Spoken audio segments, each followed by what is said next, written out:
Saudara-saudara sekalian, beberapa saat yang lalu di hadapan majelis yang terhormat ini,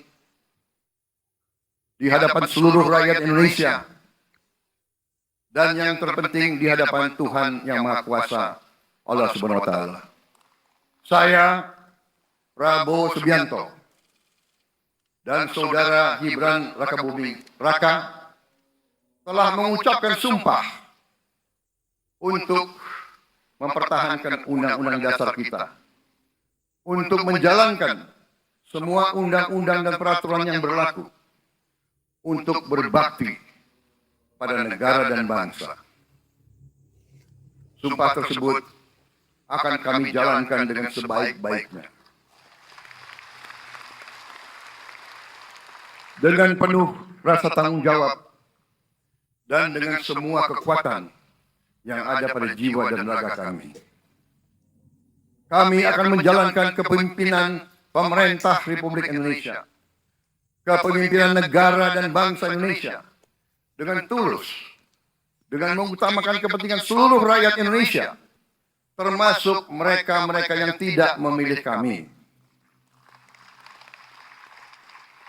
Kami akan mengutamakan kepentingan bangsa Indonesia, kepentingan rakyat Indonesia di atas segala kepentingan, di atas segala golongan, apalagi kepentingan pribadi kami. Saudara-saudara sekalian, tantangan, rintangan, hambatan, dan ancaman yang dihadapi oleh bangsa Indonesia di tengah dinamika dan pergolatan dunia tidak ringan. Saudara-saudara sekalian, kita paham, kita mengerti bahwa karunia yang diberikan oleh Yang Maha Kuasa kepada kita sungguh sangat besar dan sungguh sangat beragam. Kita memiliki luas wilayah daratan dan lautan yang sangat besar. Kita memiliki kekayaan alam yang sangat besar.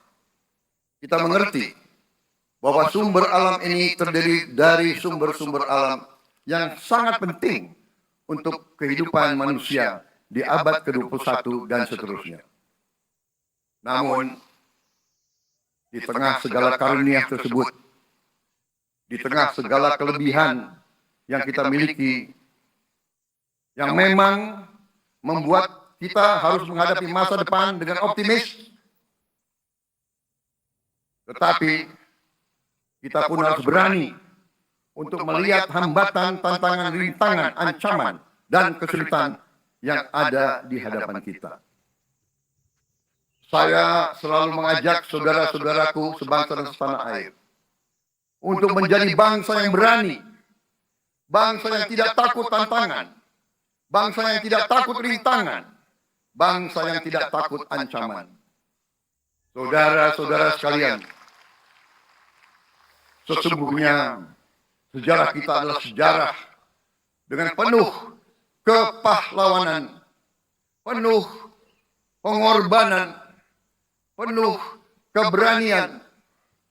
Tidak hanya pemimpin-pemimpin, tapi keberanian rakyat kita menghadapi segala tantangan, bahkan invasi-invasi dari bangsa lain. Saudara-saudara sekalian, kita paham dan kita mengerti bahwa kemerdekaan kita bukan hadiah. Kemerdekaan kita dapat dengan pengorbanan yang sangat besar. Saudara-saudara sekalian, dan kita harus paham dan ingat selalu, pengorbanan yang paling besar adalah pengorbanan dari rakyat kita yang paling miskin.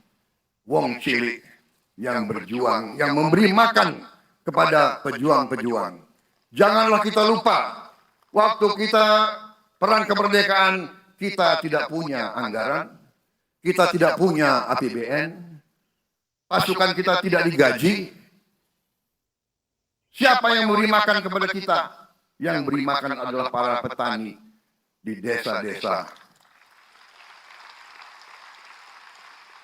Yang beri makan adalah para nelayan. Yang beri makan adalah para pekerja. Terus-menerus mereka yang mendirikan Republik Indonesia.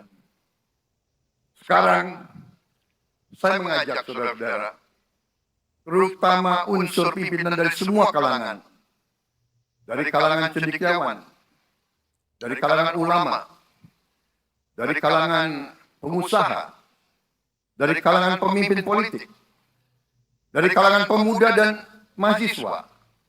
Mari kita berani menghadapi tantangan-tantangan tersebut. Saudara-saudara sekalian, tantangan yang besar yang kita hadapi ada yang berasal dari luar kita. Tapi harus kita akui, harus kita berani mengakui, banyak tantangan, banyak kesulitan, banyak rintangan yang berasal dari diri kita sendiri. Ada tantangan-tantangan, kesulitan-kesulitan yang terjadi karena kita kurang waspada.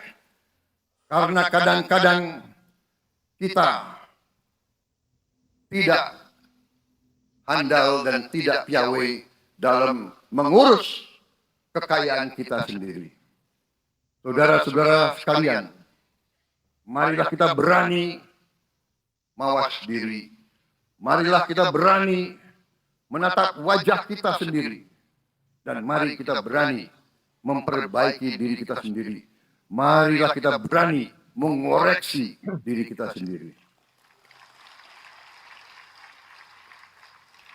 Saudara-saudara sekalian, kita harus menghadapi kenyataan bahwa masih terlalu banyak kebocoran, penyelewengan, korupsi di negara kita. Ini adalah yang membahayakan masa depan kita dan masa depan anak-anak kita dan cucu-cucu kita. Kita harus berani mengakui terlalu banyak kebocoran-kebocoran dari anggaran kita, penyimpangan-penyimpangan, kolusi di antara para pejabat politik, pejabat pemerintah di semua tingkatan, dengan pengusaha-pengusaha yang nakal, pengusaha-pengusaha yang tidak patriotik. Janganlah kita takut untuk melihat realita ini. Kita masih melihat sebagian saudara-saudara kita yang belum menikmati hasil kemerdekaan. Terlalu banyak saudara-saudara kita yang berada di bawah garis kemiskinan. Terlalu banyak anak-anak kita yang berangkat sekolah tidak makan pagi.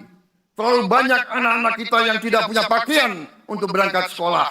Saudara-saudara sekalian, kita sebagai pemimpin politik, jangan kita terlalu senang melihat angka-angka statistik yang membuat kita terlalu cepat gembira, terlalu cepat puas, padahal kita belum melihat gambaran sepenuhnya.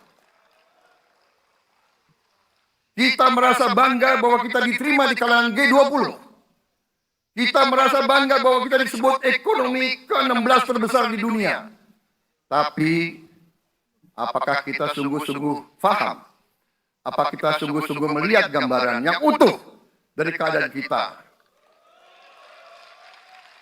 Apakah kita sadar bahwa kemiskinan di Indonesia masih terlalu besar?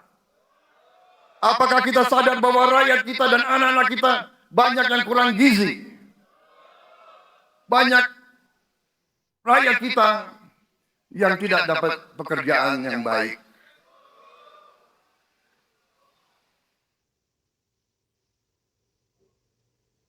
Banyak sekolah-sekolah kita yang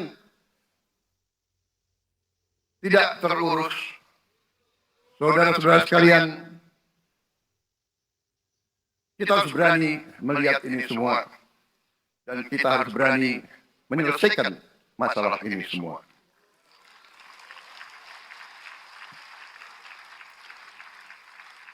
Saudara-saudara sekalian, saya mengajak kita semua, marilah kita berani melihat kenyataan.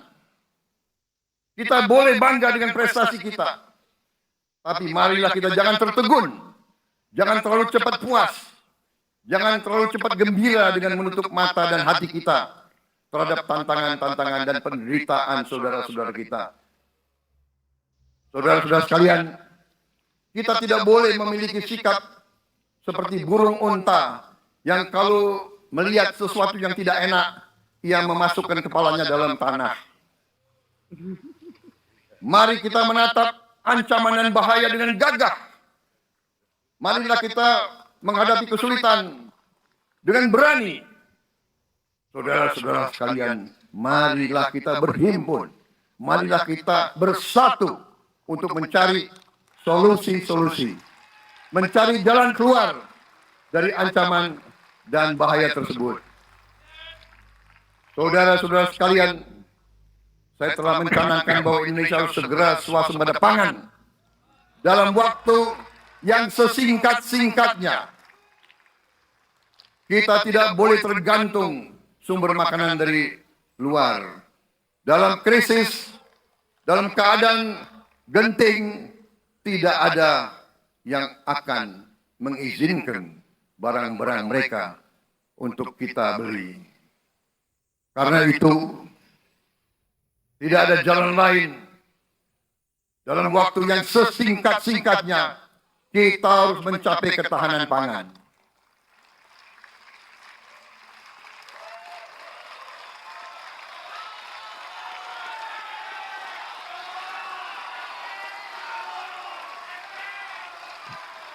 Kita harus mampu memproduksi dan memenuhi kebutuhan pangan seluruh rakyat Indonesia. Saya sudah mempelajari bersama pakar-pakar yang membantu saya. Saya yakin paling lambat 4-5 tahun kita akan swasembada pangan. Bahkan kita siap menjadi lumbung pangan dunia.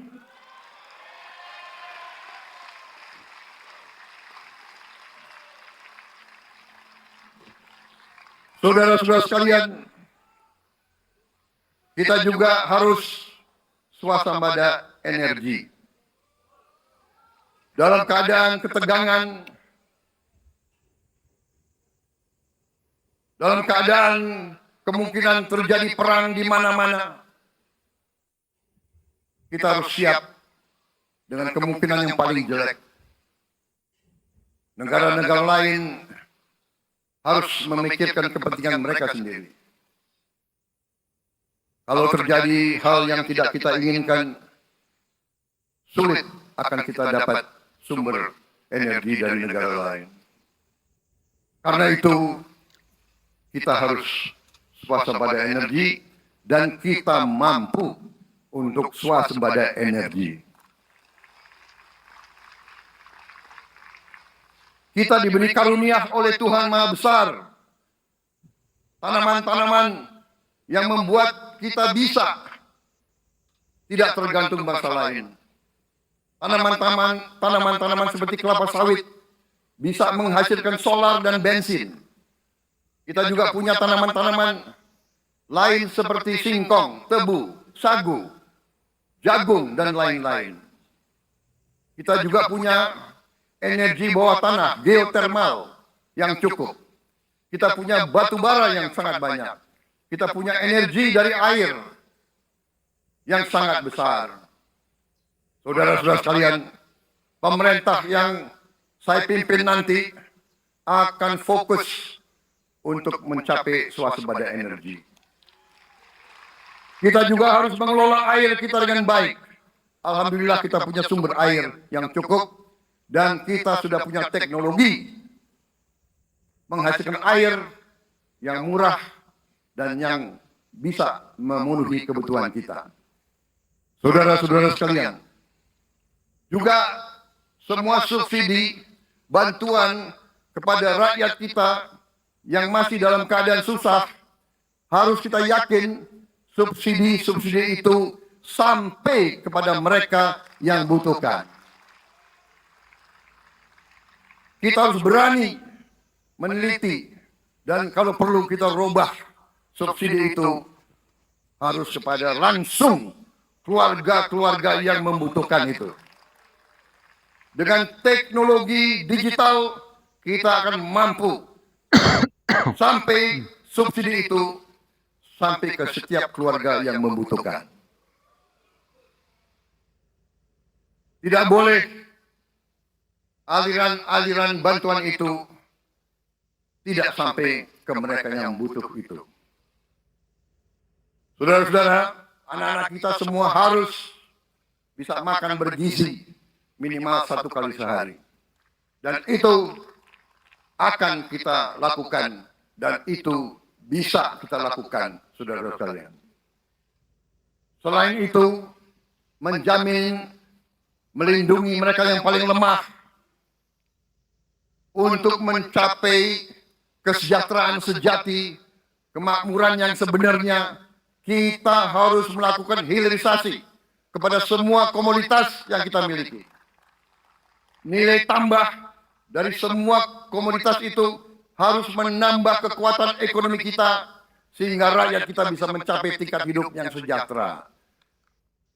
Seluruh komoditas kita harus bisa dinikmati oleh seluruh rakyat Indonesia. Saya sudah katakan, kita harus berani menghadapi dan memberantas korupsi dengan perbaikan sistem, dengan penegakan hukum yang tegas, dengan digitalisasi. Insya Allah kita akan kurangi korupsi secara signifikan. Tapi ini harus kita lakukan. Seluruh unsur pimpinan harus memberi contoh. Ingarso sing tulodo. Saudara-saudara sekalian, ada pepatah yang mengatakan, kalau ikan menjadi busuk, busuknya mulai dari kepala. Semua pejabat dari semua eselon dan semua tingkatan harus memberi contoh untuk menjalankan kepemimpinan pemerintahan yang sebersih-bersihnya.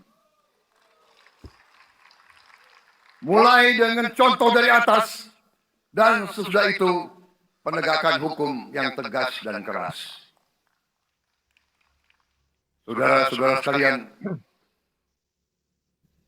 semua kita percaya dan kita yakin kita akan punya kekuatan untuk bisa menghilangkan kemiskinan dari bumi Indonesia. Ini sasaran yang berat. Bahkan banyak yang mengatakan bahwa ini sesuatu yang tidak mungkin. Saudara-saudara, pemimpin yang berani, pemimpin yang baik akan terpanggil untuk menghadapi yang tidak mungkin dan mencari jalan agar yang tidak mungkin kita atasi.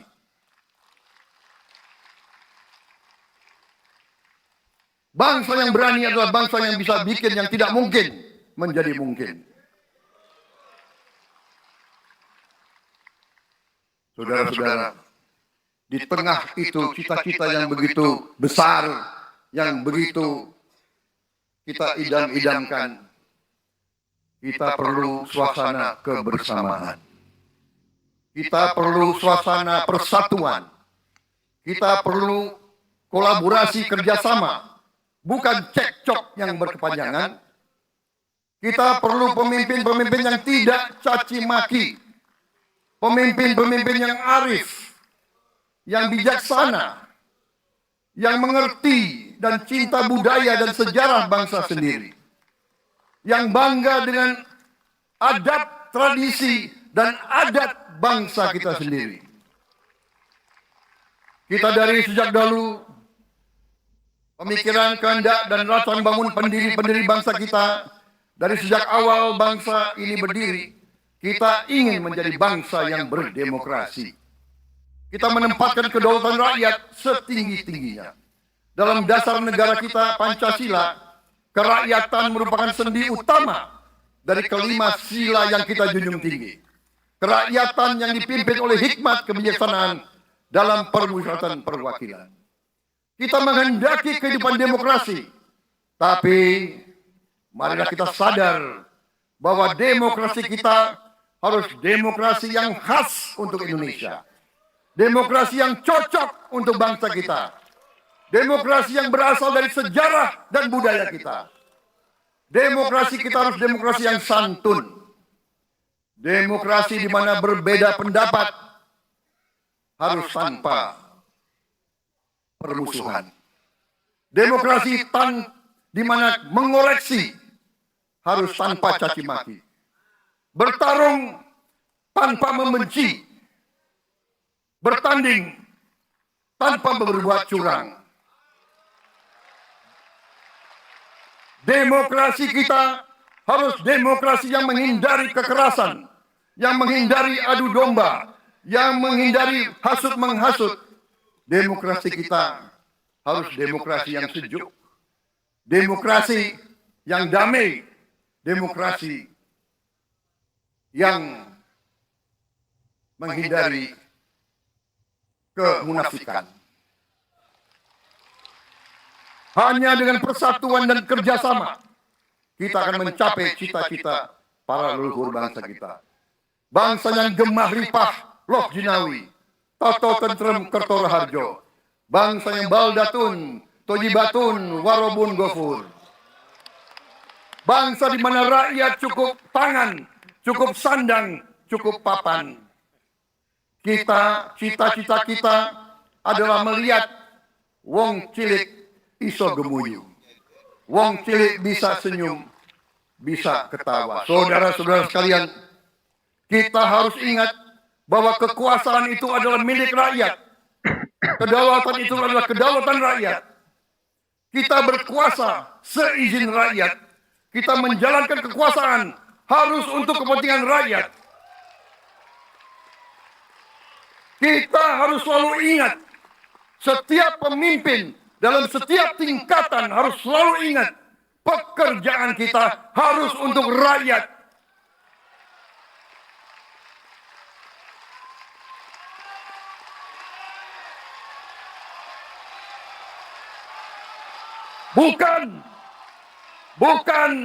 Bukan kita bekerja untuk diri kita sendiri. Bukan kita bekerja untuk kerabat kita. Bukan kita bekerja untuk pemimpin-pemimpin kita. Pemimpin yang harus bekerja untuk rakyat.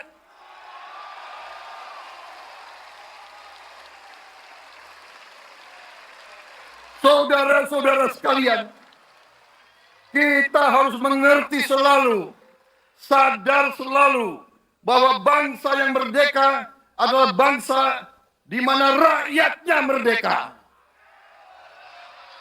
Rakyat harus bebas dari ketakutan, bebas dari kemiskinan, bebas dari kelaparan, bebas dari kebodohan, bebas dari penindasan, bebas dari penderitaan.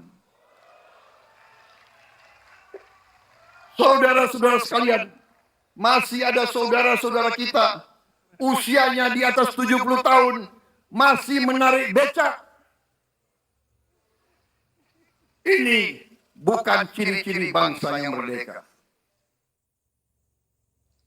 Hanya kalau kita bisa wujudkan itu, kalau kita bisa wujudkan keadaan di mana rakyat kita sungguh-sungguh merasa dan menikmati kemerdekaan, baru boleh kita sungguh-sungguh puas dan bangga dengan prestasi Indonesia merdeka. Sebelum itu, marilah kita kerja keras. Marilah kita berjuang tanpa menyerah. Mari kita menghimpun dan menjaga semua kekayaan kita.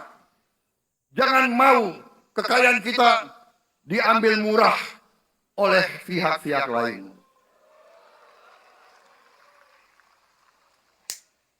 Saudara-saudara sekalian, semua kekayaan kita harus sebesar-besarnya untuk kepentingan dan kemakmuran rakyat kita.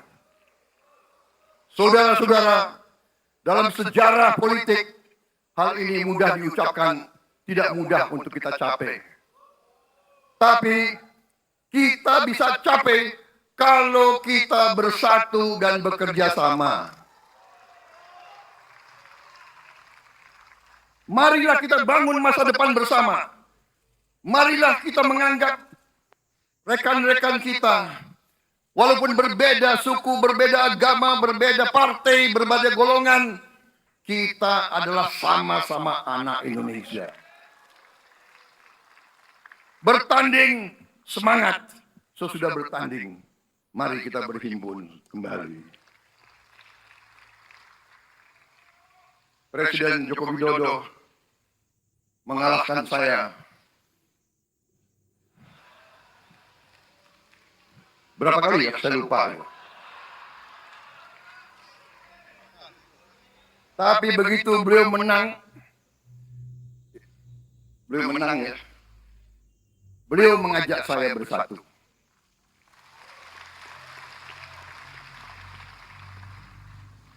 Dan saya menerima ajakan itu. Sekarang saya yang menang. Dan saya mengajak semua pihak, ayo bersatu.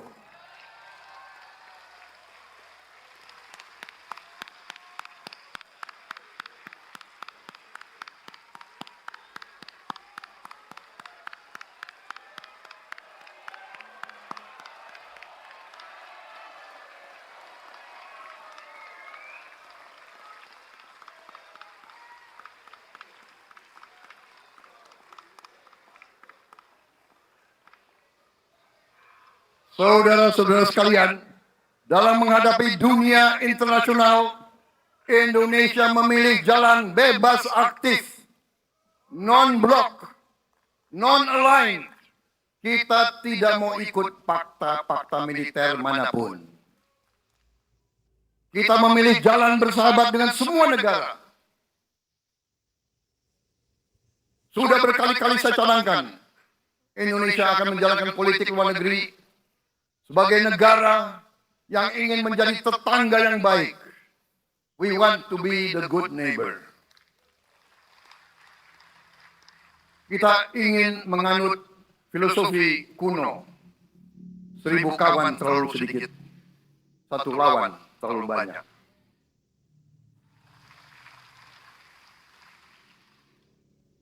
Saudara-saudara sekalian, dengan demikian kita ingin menjadi sahabat semua negara. Tapi kita punya prinsip.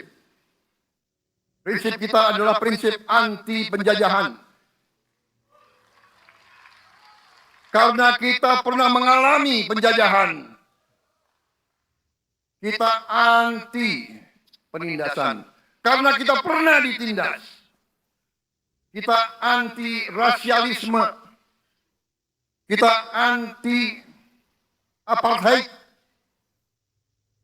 Karena kita pernah mengalami apartheid. Waktu kita dijajah, bahkan kita digolongkan lebih rendah dari anjing. Banyak prasasti dan marmer, banyak papan-papan di mana disebut Honden and Inlander Verboden. Saya masih lihat prasasti di kolam renang Manggarai tahun 78. Honden and Inlander Verboden, saudara-saudara. Karena itu kita punya prinsip, kita harus solidar, kita harus membela rakyat-rakyat yang tertindas di dunia ini.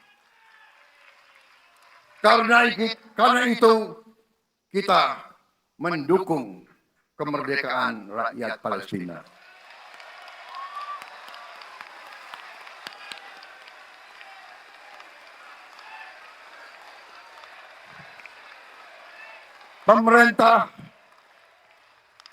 Pemerintah Presiden Joko Widodo sudah mengirim banyak bantuan. Hari ini kita punya tim medis yang bekerja di Gaza, di Rafah, dengan risiko yang sangat tinggi.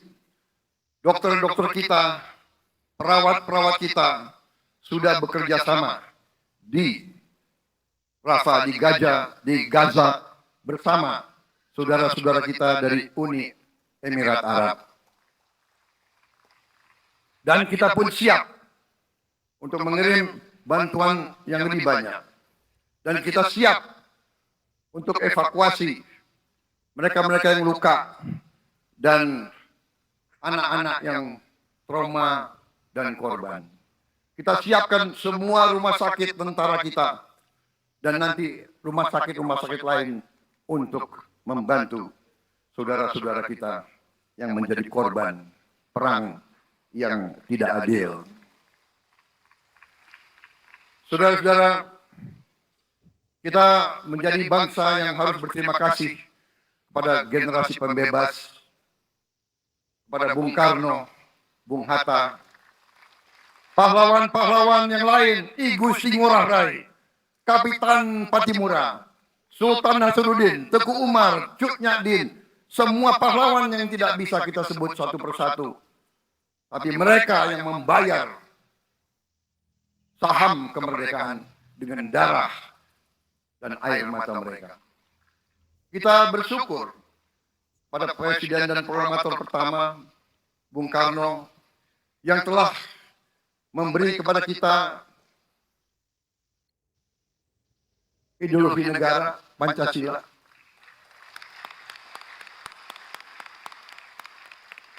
Yang keluar masuk penjara, dibuang di mana-mana dari sejak muda karena memperjuangkan Indonesia merdeka. Indonesia tidak mau menjadi darah bagi bangsa-bangsa lain. Soekarno, Hatta, Syahrir, semua pendiri bangsa ini berkorban dan telah memimpin kita dengan baik. Kita juga bersyukur kepada Presiden Soeharto yang banyak jasanya dalam menyelamatkan dan mengamankan ideologi Pancasila itu sendiri, yang telah meletakkan dasar bagi Indonesia yang modern. Kita berterima kasih kepada Presiden Habibie yang telah membuat dasar untuk kita meraih dan menguasai ilmu pengetahuan dan teknologi. Kita berterima kasih kepada Presiden Abdurrahman Wahid yang telah memberi contoh toleransi antar agama, antar suku, yang menjunjung tinggi inklusif, Indonesia yang inklusif dan toleran. Kita berterima kasih kepada Presiden Megawati yang menyelesaikan masalah-masalah ekonomi akibat crash tahun 98. Harus diakui, di bawah pemerintah Megawati, masalah perusahaan-perusahaan yang banyak hancur dapat diperbaiki dan diselamatkan. Kita harus berterima kasih kepada Presiden Susilo Bambang Yudhoyono yang memimpin Indonesia di saat krisis yang sangat berat, menghadapi tsunami, menyelesaikan bersama Wakil Presiden Yusuf Kala, menyelesaikan pertikaian di Aceh yang sudah berjalan begitu lama. Ini prestasi yang harus kita akui. Saudara-saudara sekalian, mereka semua dengan cara masing-masing memiliki sumbangsih terhadap apa yang sekarang kita nikmati. Negara kesatuan yang utuh, yang berdaulat, yang merdeka, yang terus menjaga dan berjuang untuk kemerdekaan dan keadilan. Saudara-saudara sekalian, sekarang kita ucapkan terima kasih juga kepada Presiden Republik Indonesia yang ke-7. Presiden Joko Widodo dengan Wakil Presiden Profesor Ma'ruf Amin. Terima kasih atas kepemimpinan Bapak. Terima kasih atas kenegarawanan Bapak. Bapak telah menakodai bangsa ini melalui krisis-krisis yang sungguh sangat berat. Jangan kita merasakan hari ini. Ingat waktu COVID, kita bahkan keluar dari rumah kita takut. Saya saksi, saya menterinya beliau, semua pihak dalam dan luar negeri telepon terus, menekan beliau terus, minta lockdown, lockdown, lockdown. Beliau menolak. Beliau berpikir, kalau kita lockdown, bagaimana wong cilik, bagaimana warung Tegal, bagaimana ojol, bagaimana rakyat-rakyat yang makannya dari upah harian. Jangan kita lupa prestasi pemimpin-pemimpin kita. Terima kasih Pak Jokowi. Terima kasih Profesor Ma'ruf Amin. Anda telah berjasa. Anda akan dikenang sebagai putra Indonesia yang termasuk terbaik. Saudara-saudara sekalian, akhir kata, saya mohon doa restu saudara-saudara. Mari kita bangun Indonesia di atas landasan yang sudah dirintis oleh pendahulu-pendahulu kita. Mari kita belajar semua kekurangan kita akui dan kita perbaiki. Hentikan dendam, hilangkan kebencian, bangun kerukunan, bangun gotong royong. Itu kepribadian bangsa Indonesia. Itu ajaran Bung Karno sendiri. Saudara-saudara sekalian,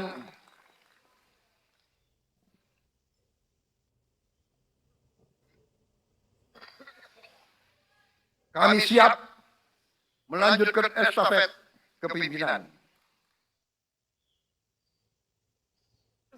Kita siap bekerja keras menuju Indonesia Emas, menjadi bangsa yang kuat, merdeka, berdaulat, adil dan makmur. Kita tidak mau mengganggu siapapun.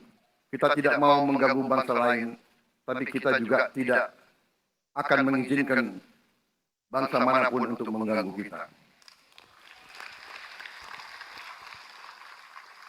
Semoga Tuhan yang Maha Besar, Allah Subhanahu wa Ta'ala, yang memiliki sekalian alam, semoga melindungi kita semua. Semoga menyertai kita semua dalam perjalanan kita, dalam pengabdian kita pada bangsa negara-negara kita.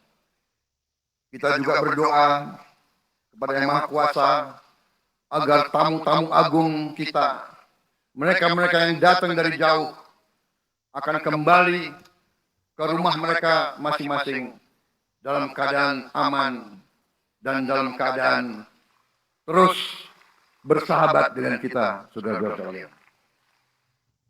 Wassalamualaikum warahmatullahi wabarakatuh. Ya, kita sudah dengarkan bersama bagaimana Presiden terpilih Indonesia dalam pidato perdananya Prabowo Subianto yang memang penekanannya beliau terlahir dari sebuah background militer dan tentu merasakan awal-awal kemerdekaan yang begitu sulit dan susah, sehingga dalam pidato beliau penekanannya mensejahterakan rakyat, menjadikan Indonesia negara yang kuat. Indonesia tidak mencari musuh, namun Indonesia juga tidak mau dijajah kembali, didikte. Dan berulang-ulang Pak Prabowo menyebutkan tentang kesejahteraan rakyat. Tidak ada artinya angka-angka statistik yang menunjukkan kemajuan perkembangan ekonomi, sementara dalam kenyataannya masih banyak rakyat yang hidup melarat, dan itulah penggalan pidato Pak Prabowo.